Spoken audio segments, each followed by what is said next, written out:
Cette machine ultramoderne et très rapide imprime une nouvelle façon du travail et inaugure en phase pilote, ici, au centre hospitalier Kikimi de Mikondo, en périphérie de Kinshasa, une ère de digitalisation des données médicales du patient, les PVVIH en l'occurrence, mettant ainsi fin à l'ancien système de recours à la fiche de consultation.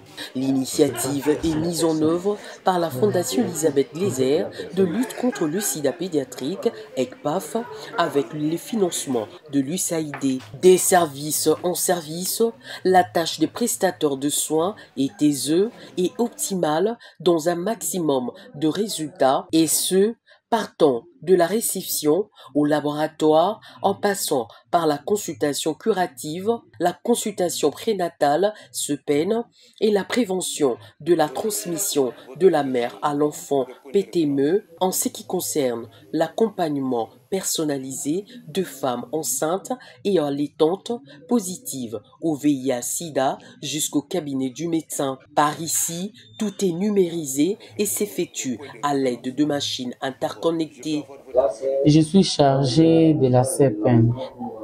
Pour l'utilisation de ces machines, quand je reçois une dame, je vais identifier les malades. Je commence à l'identification, je prends les signes vitaux. Lorsqu'il est parti signes vitaux, je fais l'examen physique.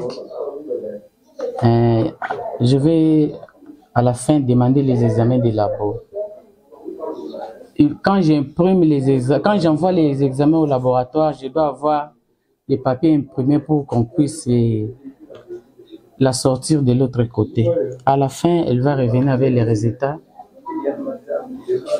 pour qu'on puisse mettre sur la fiche et l'identifier. Dr Gabriel Tubois, médecin directeur du centre hospitalier Kikimi, s'en félicite. Avec le projet de AYAP, on a eu à avoir des machines pouvant nous permettre de pouvoir alléger pratiquement la documentation par rapport au circuit des malades.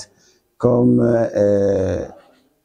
vous le voyez, donc on a la machine. La machine nous sert pratiquement à faire une consultation, pratiquement à partir des machines sans avoir la fiche de consultation. Et sur la machine, comme vous l'avez vu au début, quand le malade arrive à la réception, il est reçu, enregistré pratiquement à partir de la réception. Et à partir de la réception, on imprime les tickets contenant pratiquement les codes QR. Et ces tickets-là concernant les codes, comprenant les codes QR, donc le malade se promène avec. Et quand il arrive chez nous, après le triage, donc parce qu'il y a d'abord le service de triage, après le triage, au niveau du triage, là on prend les signes vitaux.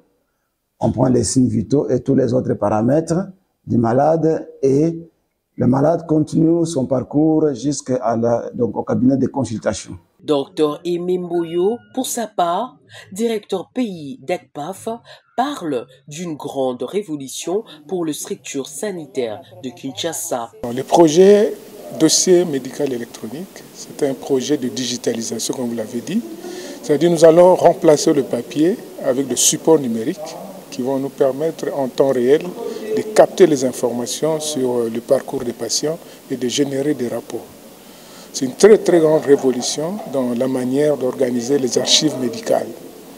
Nous avons démarré effectivement dans quelques sites pilotes avec le financement de l'USAID à partir de notre expérience au Malawi et aussi au Cameroun. Donc, nous avons un sentiment de joie parce que ce projet va nous aider à résoudre le grand problème de la qualité des données et le grand problème des archives au niveau des structures de santé. Signalons que la numérisation des données médicales de malades au centre hospitalier Kikimi sur initiative d'ECPAF fait suite à son expérience réussie au Malawi et au Cameroun.